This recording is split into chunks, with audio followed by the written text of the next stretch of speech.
काळ्या शेंडीचा बुलबुल याचे नाव पायनोनोटस मॅलेकनिक्टेरस आहे. इंग्रजी नाव ब्लॅक क्रेस्टेड बुलबुल असे आहे.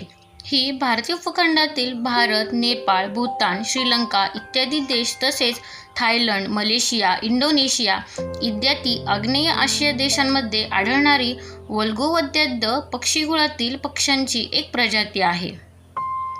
हे साधारणपणे 19 सेंटीमीटर आकाराचे स्थानिक निवासी पक्षी असतात. यांचे डोके, चेहरा, गळा, मान काळ्या रंगाचे असतात.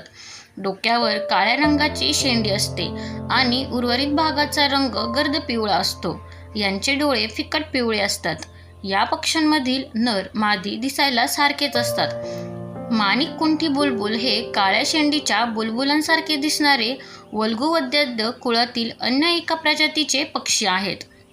ब्लॅक क्रेस्टेड बुलबुल हिमालयाच्या दक्षिणेपासून सिमला, अरुणाचल प्रदेश, मेघालय, मणिपूर, सिक्कीम, मध्य प्रदेश, ओरिसा, महाराष्ट्र, उत्तर आंध्र प्रदेश, गोवा तसेच नेपाळ, बांगलादेश, भूतान या ठिकाणी दिसतो. हा बुलबुल मुख्यत्वे फलाहारी असला तरी क्वचित कीटकही खातो. प्रामुख्याने जानेवारी ते जून हा ब्लॅक क्रेस्टेड बुलबुलचा विणीचा हंगाम आहे. गवत, कोळ्याचे जाळे वगैरे वापरून तयार केलेले याचे घरटे कमी उंचीच्या झाडावर किंवा झुडपात दडलेले असते. मादी एका वेळी 2 ते 3 लालसर पांढऱ्या रंगाची अंडी देते. या अंड्यांवर लाल रंगाच्या विविध छटा असलेले ठिपकेही आढळून येतात. घरटे तयार करण्यापासून अंडी उबविणे, पिल्लांना खाऊ घालण्यापर्यंतची सर्व कामे नर मादी मिळून करतात. ब्लॅक क्रेस्टेड बुलबुल हा गोव्याचा राज्य पक्षी आहे. ब्लॅक क्रेस्टेड बुलबुल पर्यावरणासाठी उपयुक्त पक्षी आहे.